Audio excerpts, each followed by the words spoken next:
Yo, halo semuanya, apa kabar? Semoga kalian tetap sehat ya. Dikala kondisi Indonesia kemarin itu gelap banget, sekarang sih ya sudah mulai cerah ya. Gue lihat sosmed, orang-orang posting itu udah aktivitasnya masing-masing. Anak-anak sekolah posting anak-anak sekolahnya, mahasiswa postingan dengan kuliahnya, yang kerja postingan dengan pekerjaannya. Intinya kita udah mulai harusnya cerah gitu ya. Nah, gue ingin merekap banyak berita yang terjadi di negara kita. Yang pertama adalah Dewan Perwakilan Rakyat Republik Indonesia pada akhirnya merespon berbagai macam tuntutan yang diberikan kepada DPR. Kita semua udah pernah baca lah waktu itu ya. Jadi surat resmi keluar tanggal 4 September kemarin dan poin-poinnya adalah: yang pertama, DPR RI menyepakati menghentikan pemberhentian tunjangan perumahan anggota DPR RI terhitung sejak 31 Agustus 2025. Yang kedua, DPR RI melakukan moratorium kunjungan kerja luar negeri DPR RI terhitung sejak tanggal 1 September 2025 kecuali menghadiri undangan kenegaraan. Poin nomor 3, DPR akan memangkas tunjangan dan fasilitas anggota DPR setelah evaluasi meliputi: yang pertama, biaya langganan listrik dan jasa telepon; kedua, biaya komunikasi intensif; dan yang ketiga, biaya tunjangan transportasi. Poin nomor 4, anggota DPR RI telah dinonaktifkan oleh partai politiknya, tidak dibayarkan hak-hak keuangannya, dan lain-lain sebagainya ya. Jadi itu hasil keputusan DPR yang terbit pada tanggal 4 September ya teman-teman ya. Dimana memang polemik yang terjadi sebelumnya itu karena tunjangan rumah yang angkanya fantastis sampai 50 juta itu pada akhirnya ditiadakan gitu. Beberapa anggota DPR itu sudah dinonaktifkan oleh partai politiknya. Dinonaktifkan, lagi-lagi ya bahasanya, dinonaktifkan, bukan diberhentikan atau dipecat atau lain-lain gitu ya. Ini ada tafsir sendiri nih mengenai dinonaktifkan, dimana sebaca gue berita sih katanya dari ranah pakar hukum pun bilang nggak ada tuh istilah dinonaktifkan gitu. Jadi ya itu ya, untuk tunjangan rumah anggota dewan itu sudah dihilangkan, dan hak keuangan anggota DPR RI itu kalau dihitung-hitung sudah sama pajak 15% ya. Itu yang tadinya sampai 100 jutaan per bulan sekarang mencapai sekitar 65 juta per bulan.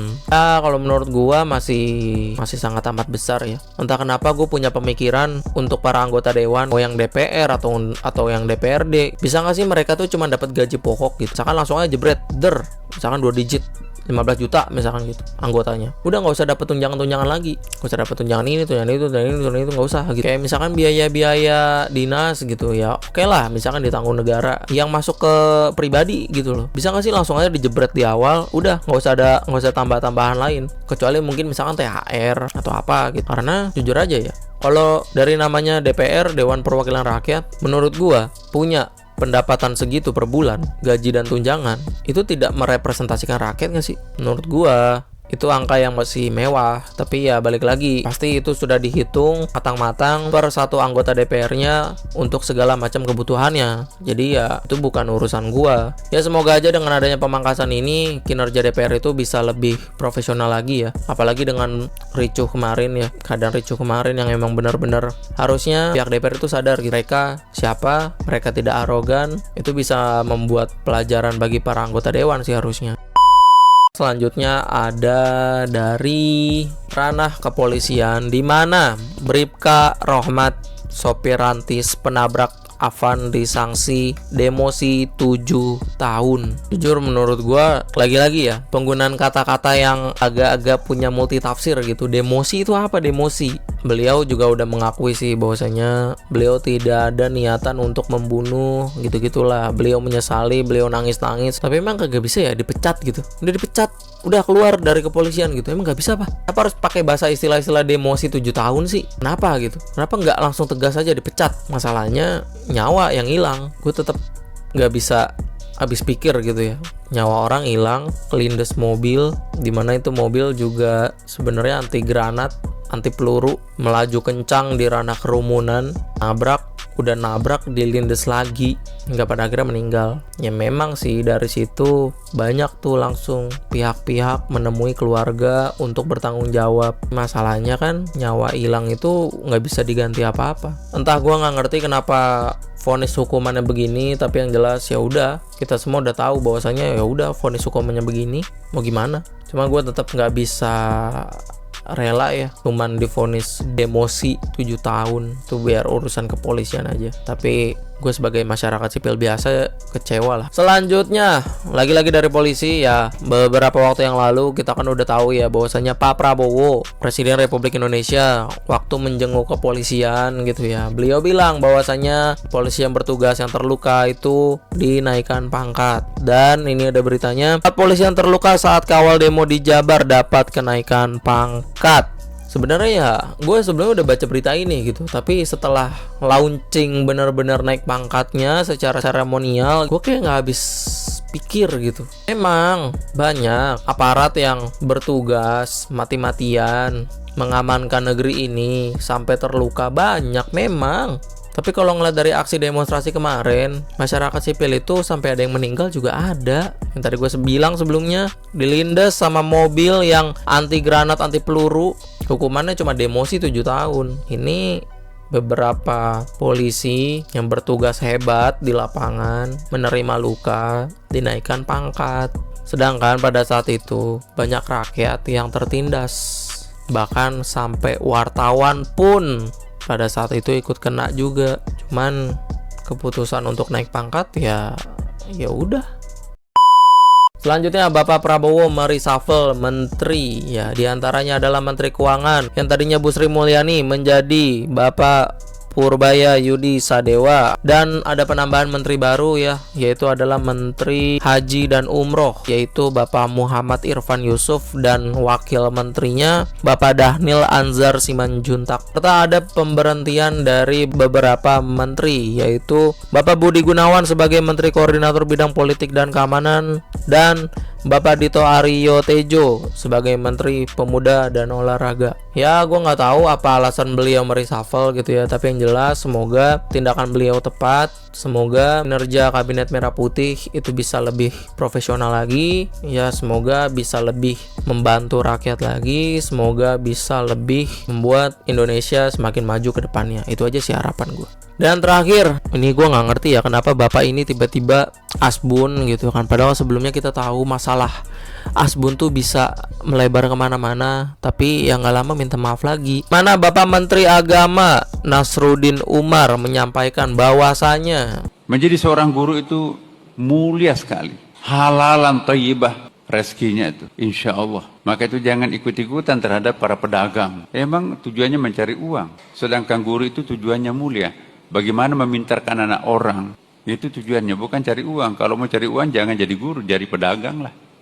kalau mau cari uang jangan jadi guru, jadi pedagang lah.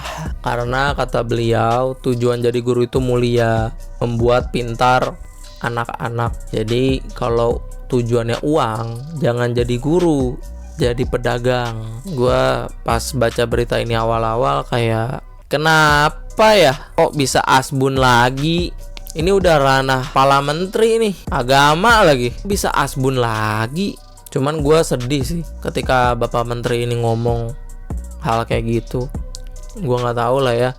Kayaknya ya, ini mah kayaknya nih. Kayaknya cuma di Indonesia deh ada status guru tuh honor gitu. Kayak di luar negeri tuh nggak ada guru ya guru, profesional guru, berkarir sebagai guru, udah guru. Nah udah, that's it. Ya cek aja deh, cek aja sendiri datanya ya. Coba cek sendiri gaji guru di negara maju. Gak usah jauh-jauh ke Eropa deh, ke Jepang aja. Lihat tuh gaji guru berapa. Bahkan Bang Jerome Pauline tuh pernah bilang gitu, jangan mengharapkan profesional dari guru kalau memang guru aja kagak sejahtera.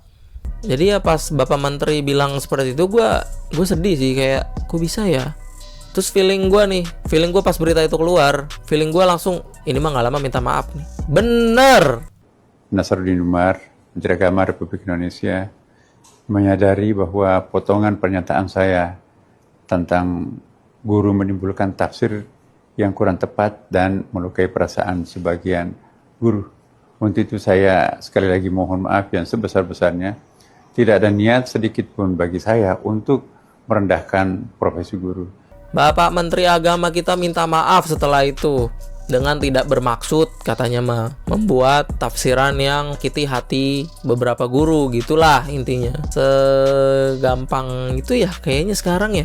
Semua lapisan masyarakat kayaknya sekarang kayak gitu gampang ya. Apalagi orang yang punya power ya. Pokoknya kalau udah tahu nih kepleset, klarifikasi minta maaf. Udah hilang, beritanya hilang. Beritanya hilang. Tidak ada yang peduli, hidup masing-masing lagi, muncul berita baru lagi, aneh lagi, minta maaf lagi, hilang lagi, muncul lagi, gitu aja terus. Masalahnya kan beberapa waktu lalu ya, hari seminggu lebih tuh ya, sampai muncul banyak korban dari ulah asbun-asbun DPR gitu loh. Kayak di Konoha tuh sekarang kayak gitu deh. Bikin aja statement aneh-aneh, rame nih, dihujat nih, minta maaf, selesai. Udah, gitu aja udah. Intinya mah ya, meskipun sekarang Indonesia udah menuju ke ranah yang damai, yang udah mulai ke ranah yang cerah lagi, yang sudah mulai kita beraktivitas kembali seperti biasa, kita tetap harus pantau apa aja yang terjadi di sekitar kita, khususnya di ranah pemerintahan, eksekutif lah, legislatif lah, yudikatif lah. Itu tetap harus dipantau. Agar apa? Agar nanti apabila jika misalkan tragedi DPR terjadi kembali, maka kita tidak bisa apatis. Kita tunjukkan ke mereka semua bahwasanya kita adalah generasi yang kritis, bukan yang gampang disetir karena berbagai macam hal. Kalau rakyat sudah bersatu, gua jamin Indonesia baik-baik saja.